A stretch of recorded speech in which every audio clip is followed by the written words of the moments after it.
ओम सादर नमस्ते जी। आप सबका हार्दिक स्वागत है हमारे चैनल आर्य टू आर्य में। आइए आज हम अपनी वैदिक कक्षा का फिर से आरंभ करते हैं और आज का हमारा विषय रहेगा वेद श्वेता प्रमाण। जब भी हम वेद की बात करते हैं तो हम सब यही मानते हैं कि वेद जो है वह एक ईश्वरीय ग्रंथ है। जब हम उसे ईश्वरीय ग्रंथ कहते हैं तब वेद अपरुषीय हो जाते हैं। इसका अर्थ ये होता है किसी भी पुरुष ने अर्थात किसी भी मनुष्य ने उसकी रचना नहीं की है। इसका अर्थ ये होता है कि वह प्राकृतिक रूप में हमारे पास आए हैं, जिसकी भाषा ना ही हमारी भाषा से मिलती है और ना ही जो हमारे द्वारा निर्माण किया गया है, इसलिए उसे अपरुषीय कहा जाता है। और वेद की जो भाषा है वह प्राकृतिक होती है। इसका अर्थ होता है कि जो मनुष्य के द्वारा ना निर्मित की गई हो वह प्राकृतिक रूप में हो, इसलिए उसे प्राकृतिक कहते हैं। किंतु ये जो वेद है, वेद स्वतः प्रमाण है, अर्थात वेद में जो जो बातें लिखी गई है उसे हम आर्य लोग स्वतः प्रमाण मानते हैं। इसमें हमें तनिक भी कोई संदेह नहीं है कि वेद में जो लिखी बात है वह किसी भी प्रकार से काटी जा सकती है या उसका खंडन किया जा सकता है या उसका विरोध किया जा सकता है। लेकिन जब बात वेद की आती है तो वेद की जो भाषा है वह भाषा मनुष्य की ना होने के कारण वह बड़ी सुगम होने के कारण या कहे कि कठिन होने के कारण लोगों को समझ में नहीं आती। अब यदि वेद की बात की जाए तो वेद समस्त संसार के मनुष्यों के लिए एक ही प्रकार का आदेश देता है। ऐसा नहीं है वह भारतीयों के लिए कुछ और आदेश देता हो और विदेशियों के लिए कुछ और आदेश देता हो। उसमें किसी भी प्रकार का कोई भी अधिक भेदभाव नहीं दिखाया गया जिससे कि हम ये समझ सके कि ईश्वर के द्वारा मनुष्यों में कोई भी भेदभाव है। किंतु जब हम वेद की भाषा की बात करते हैं तो वह प्राकृतिक होने के कारण अपरुषीय हो जाती है। किंतु हमारे को समस्या वेद के मंत्रों में नहीं आती। वेद के मंत्रों से संसार के किसी भी मनुष्य को कोई समस्या नहीं आती। समस्या आती है वेद के भाष्य पे। जब हम वेद का भाष्य करते हैं तो अब दिक्कत आती है कि किस मनुष्य ने वेद का क्या भाष्य किया है। जब हम भारतीय संस्कृति में वेद के भाष्य की बात करते हैं तो हमें तीन नाम दिखाई देते हैं। पहला नाम है आचार्य महिधर, दूसरा नाम है आचार्य सायण, तीसरा नाम है स्वामी दयानंद। और वर्तमान में लगभग कई सौ लोग अब वेद का भाष्य कर चुके हैं, लेकिन मुख्य रूप में आचार्य महिधर, आचार्य सायण और स्वामी दयानंद माने जाते हैं। अब समझने का प्रयास करते हैं हम। आचार्य महिधर ने भी वेद का भाष्य किया है, आचार्य सायण ने भी वेद का भाष्य किया है और स्वामी दयानंद ने भी वेद का भाष्य किया है। किंतु जब हम वेद के भाष्य की बात करते हैं तब हमारे पास एक शब्द आता है, उसे कहते हैं परता प्रमाण। परता प्रमाण का अर्थ क्या होता है? इसका अर्थ ये होता है जो बात वेद में कही गई है उसके अनुकूल होने पर वह बातें प्रामाणिक मानी जाएगी यदि वह किसी आप्त पुरुष ने कही है। आप्त पुरुष उसे कहते हैं जो मनुष्य सत्यवादी होता है और सत्य का उपदेश करता है, न्यायवादी होता है और न्याय का उपदेश करता है, मानवतावादी होता है, मानवता का उपदेश करता है, परोपकारी होता है और परोपकार का उपदेश करता है, भक्ष्यवादी होता है और भक्ष्यवाद का उपदेश करता है। किंतु जब हम आचार्य महिधर और आचार्य सायण के बारे में पढ़ते हैं तो वह किसी भी प्रकार से आप्त पुरुष की गिनती में नहीं आते। फिर बचता है स्वामी दयानंद सरस्वती। स्वामी दयानंद सरस्वती भारतीय समाज के एक आप्त पुरुष है जिनकी तुलना किसी भी मनुष्य से नहीं की जा सकती क्योंकि वह अतुलनीय है।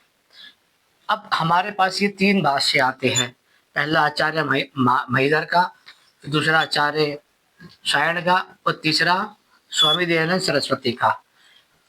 अब इन तीनों के जो भाष्य है वह कहलाते हैं परता प्रमाण। अर्थात हम भारतीय समाज किस ग्रंथ को माने और किस ग्रंथ को ना माने वह हमारे वेद मंत्र डिसाइड नहीं कर रहे। अब हम डिसाइड कर रहे हैं उनके भाष्यकारों से, क्योंकि जो महाभारत काल से पहले के लोग थे, जो ऋषि मुनि थे, वैदिक व्यवस्था थी, उन सबको वेद की भाषा सरलता से समझ आती थी, क्योंकि उनकी आचार्य और शिष्य परंपरा ऐसी थी कि वह सीख लेते थे। लेकिन भारतीय समाज में लगभग 2 से 2,500 साल से वेद के नाम पे गरुड़म परंपरा चल गई है, जिसे कहा जाता है गुरु वाक्य, बाबा वाक्य और पाखंड का वाक्य। अब यदि हम बात करें वेद के आधार पर, तो वेद में आचार्य महीधर और आचार्य सायण के यदि आप भाष्य आदि पढ़ते हैं तो यह मांसाहार और मूर्ति पूजा आदि का भी समर्थन करते हैं, पाखंड का भी समर्थन करते हैं और अनेक प्रकार की कुरीतियों को वेद के अनुसार सिद्ध करने की कोशिश करते हैं। ये वेद के आधार पे मांसाहार को सिद्ध करते हैं, वेद के आधार पे व्यभिचार को सिद्ध करते हैं, वेद के आधार पे नशाखोरी को सिद्ध करते हैं, वेद के आधार पे पाखंड को सिद्ध करते हैं, वेद के आधार पे अनिश्वरवाद को सिद्ध करते हैं। इसलिए यदि बात की जाए वेद के आधार पर, तो वह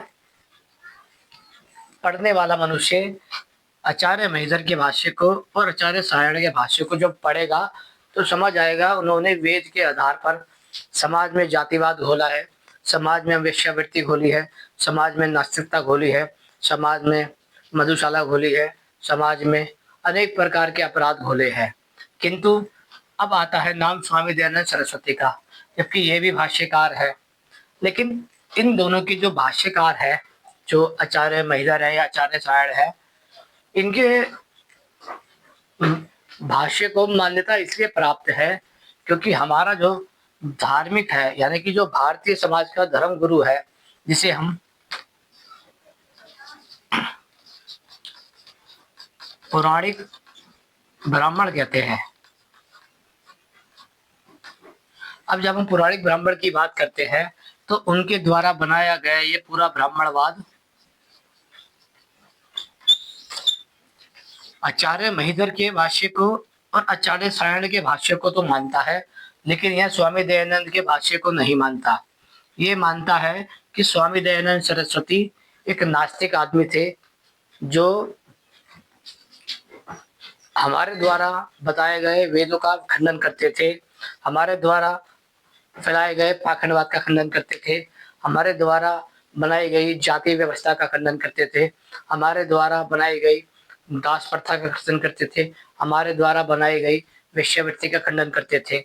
इसलिए इस पूरे ब्राह्मणवाद ने स्वामी दयानंद सरस्वती को एक नास्तिक के रूप में समझाया। इसलिए आज यदि भारतीय समाज की बात की जाए तो हम भारतीय समाज आज भी यदि वेद की बात करते हैं तो आचार्य महीधर के वेद भाष्य को जो पुराणिक ब्राह्मण के द्वारा बताया जाता है उसको ही परता प्रमाण के रूप में मानते हैं। इसलिए उन्होंने ये बातें कई सौ वर्षों तक भारतीय समाज में फैलाई है। अब जब वेद के आधार पर ही भारतीय समाज को मूर्ख बनाया गया है, तो इसलिए अब जो वर्तमान का समाज है वह वेद पर विश्वास नहीं करना चाहता। उसी प्रकार जिस प्रकार यदि किसी व्यक्ति को 1000 बार झूठ बोलने की आदत हो जाए और यदि वह एक बार सच बोले तो कोई उसका सच स्वीकार नहीं करता। अब यदि हम स्वामी दयानंद के वेद के भाष्य को मानते हैं, जो ईश्वरीय व्यवस्था को सर्वोत्तम मान के बताए गए हैं, वह कहते हैं कि जो वेद का भाष्य है वह 3 प्रकार से मानने योग्य होना चाहिए। पहला है मानवीय गुण, अर्थात वह कहते हैं कि वेद की पहली परीक्षा होनी चाहिए कि वह मानवीय गुण के आधार पर हो, अर्थात जो मुझे अपने लिए अच्छा लगे वही मैं दूसरे के लिए करूं, ऐसा वेद में कोई नियम होना चाहिए। यदि वह उससे विपरीत हो तो वह मानने योग्य नहीं होना चाहिए। मैं ऐसे किसी भी विपरीत बात का विरोध करता हूँ जो मानवीय गुण का खंडन करता है। फिर दूसरा कहा उन्होंने कि मैं ये मानता हूँ जो वेद है वह सब सत्य विद्याओं की पुस्तक है। उसका पढ़ना पढ़ाना और सुनना सुनाना सभी आर्यों का परम कर्तव्य है। इसलिए वह यह मानते थे, जो वैज्ञानिक दृष्टिकोण होता है, अर्थात जो सीखने वाला, समझने वाला और प्रकृति आदि के नियम को जानता है, समझता है, उसके नीति नियम कायदे जानता है, मैं उस सिद्धांत को स्वीकार करने वाला हूँ। यदि कोई वैज्ञानिक दृष्टिकोण का खंडन करता है तो मैं उसका निषेध करता हूँ। तीसरा कहा उन्होंने तार्किकता, अर्थात वह मनुष्य के विवेक से, बुद्धि से और युक्ति से सिद्ध होना चाहिए। ऐसा ना हो कि वो बुद्धि का और विवेक का खंडन करता हो। मैं ऐसे किसी भी ग्रंथ को नहीं मानता। ये जो मानवीय गुण है, वैज्ञानिक दृष्टिकोण है, ये तार्किकता है। यह परमपिता परमात्मा के द्वारा मनुष्य के भीतर डाली गई है। इसलिए हर हर मनुष्य इस व्यवस्था से बंधा होता है। लेकिन हमारे 1000 वर्ष या 2000 वर्ष के ब्राह्मणवाद ने, पुराणी ब्राह्मणवाद ने इसको नष्ट कर दिया है। अब यदि भारतीय समाज स्वामी दयानंद सरस्वती के भाष्य को मानता है, तो उनकी जो नकली आस्था है, जिसपे वह हजारों वर्षों से अभिमान कर रहे हैं, अहंकार कर रहे हैं, घमंड कर रहे हैं, वह चकनाचूर हो जाती है। स्वामी दयानंद का कहना था, जिसने इस संसार को बनाया है, उस संसार बनाने वाले की रचना नहीं की जा सकती। अर्थात उस ईश्वर का कोई आकार नहीं है, कोई रंग रूप नहीं है, कोई स्थान नहीं है। लेकिन हमारे समाज में, पुराणी ब्राह्मण समाज ने उसके नाम पर अनेकों मूर्तियों को बनाया, जिसके कारण भारतीय समाज अलग अलग मूर्तियों का शिकार हो गया और वह अलग अलग आस्थाओं में बट गया। अब जब ये व्यवस्था वेद के विरुद्ध है, तो हम इसे क्यों मानते हैं? क्योंकि पुराणी ब्राह्मणवाद ने ये सारी व्यवस्थाएं वेद के नाम पे खड़ी की गई है। अब यदि वेद के नाम पर ही भारत में मूर्तिवाद खड़ा किया गया है, वेद के नाम पर ही वैश्यावृत्ति खड़ी की गई है, वेद के नाम पर ही जातिवाद खड़ा किया गया है, वेद के नाम पर ही पशु बलि खड़ी की गई है, वेद के नाम पर ही समाज में छुआछूत खड़ी की गई है, वेद के नाम पर ही दासी प्रथा लागू की गई है, वेद के नाम पर ही सती प्रथा लागू की गई है, वेद के नाम पर ही पाखंड लागू किया गया है, वेद के नाम पर ही गरुड़म परंपरा लागू की गई है, वेद के नाम पे ही श्राद्ध खड़ा किया गया है, वेद के नाम पे ही पिंडदान खड़ा किया गया है, वेद के नाम पे ही स्वर्ग नरक की मिथ्या बातें खड़ी की गई है। अब यदि हम भारतीय समाज स्वामी दयानंद का वेद भाष्य मानते हैं, जो कि मानवीय गुण पे आधारित है, वैज्ञानिक दृष्टिकोण पे आधारित है और तार्किकता पे आधारित है, तो हमारी हजारों वर्ष की अंधी परंपराओं का नाश हो जाता है। इसलिए हम अपनी अंधी परंपराओं को जीवित रखने के लिए स्वामी दयानंद का वेद भाष्य अस्वीकार कर देते हैं। क्योंकि स्वामी दयानंद का वेद भाष्य स्वीकार करने से हमें जातिवाद छोड़ना पड़ेगा, हमें पाखंडवाद छोड़ना पड़ेगा, हमें मूर्ति पूजा छोड़नी पड़ेगी, हमें वेश्यावृत्ति छोड़नी पड़ेगी, हमें व्यभिचार छोड़ना पड़ेगा, हमें नशाखोरी छोड़नी पड़ेगी, हमें पाखंडवाद छोड़ना पड़ेगा, हमें गरुड़मवाद छोड़ना पड़ेगा। लेकिन भारतीय समाज, जिसे हम भारतीय हिंदू समाज कहते हैं, वह इसे चुटकी में छोड़ सकता है। यानी कि हम उसे समझाएंगे तो वह छोड़ सकता है। लेकिन समस्या यहाँ आती है, जब हम भारतीय हिंदू समाज को समझाने जाते हैं तो उसके पीछे खड़ा होता है सीधा पुराणी ब्राह्मण समाज, जो उन्हें अपना गुलाम समझता है और वह उसे अपनी ही गुलामी में बांधे रखना चाहता है। वह नहीं चाहता है कि पूरा हिंदू समाज स्वामी दयानंद के बताए गए वेद भाष्य से जुड़ जाए, संसार को बनाने वाले ईश्वर की व्यवस्था से जुड़ जाए, संसार को चलाने वाली धर्म की व्यवस्था से जुड़ जाए, संसार को बना समाज में स्थित होने वाली समाजवाद से जुड़ जाए, अब अक्षयवादी हो जाए। इसलिए अब भक्ष्यवादी हो जाए और अवक्षय का छोड़ दे। अब जब इतना चक्कर हिंदू समाज फंस चुका है, तो अब हिंदू समाज में ये व्यवस्था आ चुकी है, या तो हिंदू समाज अपनी जाति का अहंकार बचाए, पाखंड का अहंकार बचाए, गरुड़मवाद का अहंकार बचाए, मिथ्या मान्यताओं का अहंकार बचाए, या फिर अनेक प्रकार की इन सब भ्रांतियों को समाप्त कर कर वह स्वामी दयानंद के वेद भाष्य को मान ले। वर्तमान में लगभग हिंदू समाज, बात की जाए तो वह 99.99% नास्तिक है। अब यदि वह नास्तिक हो गया है तो इसके पीछे पूरा पूरा हाथ है पौराणिक ब्राह्मण समाज का, जिन्होंने अपने पूरे ब्राह्मणवाद के कारण पूरे हिंदू समाज को नास्तिक बना दिया है। पूरा लगभग 90.90% हिंदू समाज आज ईश्वर को नहीं मानता। ईश्वर के नाम पर राम को मानता है, कृष्ण को मानता है, हनुमान को मानता है, शिव को मानता है, विष्णु को मानता है, ब्रह्मा को मानता है, काली को मानता है, दुर्गा को मानता है, गणपति को मानता है, पीपल को मानता है, बरगद को मानता है, जामुन को मानता है, नदी को मानता है, नालों को मानता है, समुद्र को मानता है, सूर्य को मानता है, चंद्रमा को मानता है, सात सितारों को मानता है, माता पिता को मानता है, आचार्य को मानता है, गरुड़बाद को मानता है, लेकिन वह इसके बनाने वाले ईश्वर को नहीं मानता, जिसके कारण वह स्वतः ही नास्तिक में आ जाता है। हिंदू समाज के नास्तिक होने का कारण है उसके पीछे उनके धर्मगुरु। अब यदि जिस समाज का धर्मगुरु ही पाखंडी हो, लालची हो, स्वार्थी हो, जातिवादी हो, तो आप उस समाज की रक्षा किससे कर सकते हैं? भारत में जो हमने 1000 वर्ष की गुलामी झेली है, उसके पीछे खड़ा है पूरा ब्राह्मणवाद, जिसे हम लोग कह रहे हैं कि गांधीवाद, अंबेडकरवाद, पेरियारवाद, इन सब की आयु लगभग लगभग 10 से 50 से 100 वर्ष से अधिक नहीं है। इन 100 वर्ष से पहले जो हम 900 साल तक गुलाम रहे हैं, उसके पीछे हाथ रहा है पौराणिक ब्राह्मण समाज का। अब जब आप इस व्यवस्था को समझ जाते हैं कि भारतीयों को गुलाम बनाने वाले पौराणिक ब्राह्मण समाज के लोग हैं, तो आप ये समझ जाते हैं धीरे धीरे कि उन्होंने मूर्ति के नाम पे हमें मूर्ख बनाया है, उन्होंने हमें जाति के नाम पे मूर्ख बनाया है, उन्होंने हमें पाखंड के नाम पे मूर्ख बनाया है, उन्होंने हमें गुलामवाद के नाम पे मूर्ख बनाया है। जब आप ये सारी व्यवस्था समझ जाते हैं तो आप उनके अपराधों को जान जाते हैं, उनके पापों को जान जाते हैं।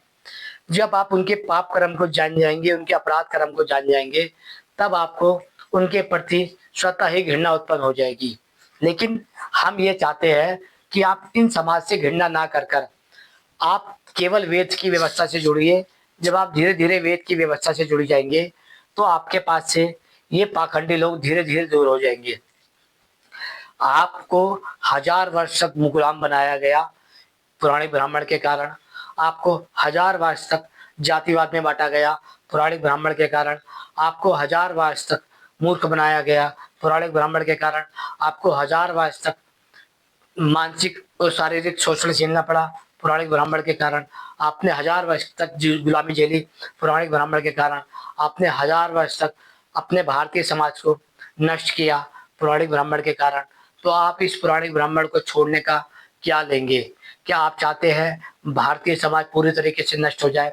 आज वर्तमान में जो 4 शंकराचार्य बैठे हुए हैं, जो अलग अलग मठों में बैठे हुए हैं, आपको लगता है कि वह धर्मगुरु है? आप उनसे कभी अपने धर्म के बारे में चर्चा कीजिए, ईश्वर के बारे में चर्चा कीजिए, तो वह आपको ऐसे गोल गोल गुट्टी पिलाएंगे जिसकी आप कल्पना नहीं कर सकते। भारतीय समाज को नष्ट करने में जो पूरा पूरा हाथ है, वह भारतीय पौराणिक ब्राह्मण समाज का हाथ है। जब तक हम इसका गुलाम रहेंगे तब तक इस व्यवस्था को चकनाचूर नहीं कर पाएंगे। स्वामी दयानंद सरस्वती की जो हत्या की गई है, उसका कारण केवल यही था कि उन्होंने भारतीय समाज से जातिवाद को हटाया, भारतीय समाज में से पाखंडवाद को हटाया, भारतीय समाज में से गरुड़वाद को हटाया, भारतीय समाज में से बलि प्रथा हटाई, जिसके कारण पौराणिक ब्राह्मणों ने उन्हें जहर देके मार दिया। उनके द्वारा किसी लोगों को पैसे दिए गए और उन्होंने उन्हें जहर दे दिया। अब इस बात को आप ध्यान रखिएगा कि आपको पौराणिक ब्राह्मण कभी भी मानसिक रूप से गुलाम आजाद नहीं होने देगा, क्योंकि वह जानता है आप सब लोग जो है उनके लिए धन है, अर्थात अर्थव्यवस्था है। आप जब भी उनसे पूछेंगे कि संसार को बनाने वाले को क्या कोई रचना कर सकता है, तो वह पाखंडी इधर उधर की बात करेंगे और आपको फिर से गुलाम बनाएंगे। आशा करते हैं विषय समझ आ गया होगा। वेद जो है श्वेता प्रमाण है, किंतु वेद को परता प्रमाण उसका भाष्य तभी माना जा सकता है जब वह मानवीय गुण पे सही बैठे, वैज्ञानिक दृष्टिकोण पे सही बैठे और तार्किकता पे सही बैठे। लेकिन जब तार्किकता, मानवीय गुण और वैज्ञानिक दृष्टिकोण की बात आती है, तो भारतीय समाज, जिसे हम भारतीय पौराणिक ब्राह्मण समाज कहते हैं, उन सबके पास ना ही मानवीय गुण मिलता है, ना ही वैज्ञानिक दृष्टिकोण और ना ही तार्किकता, जिसके कारण भारतीय हिंदू जाति जो है वह लगभग 99% आज नास्तिक हो चुकी है। वह ईश्वर के नाम पर अंड संड सब कुछ मानती है, लेकिन ईश्वर को नहीं मानती है। अब यदि बात की जाए कि हम आस्तिक है या नास्तिक है, तो हम ना आस्तिक है ना नास्तिक है। हम पौराणिकों द्वारा बनाए गए मूर्ख है। हम उसी मूर्ख व्यवस्था को मानते हैं और उसी पे चलते हैं। इसलिए हमें हर किसी से अपनी धार्मिक मान्यता में पराजय झेलनी पड़ती है। आशा करते हैं विषय समझ आ गया होगा। समझ आया है तो लाइक कर दीजिएगा। ओम नमस्ते जी।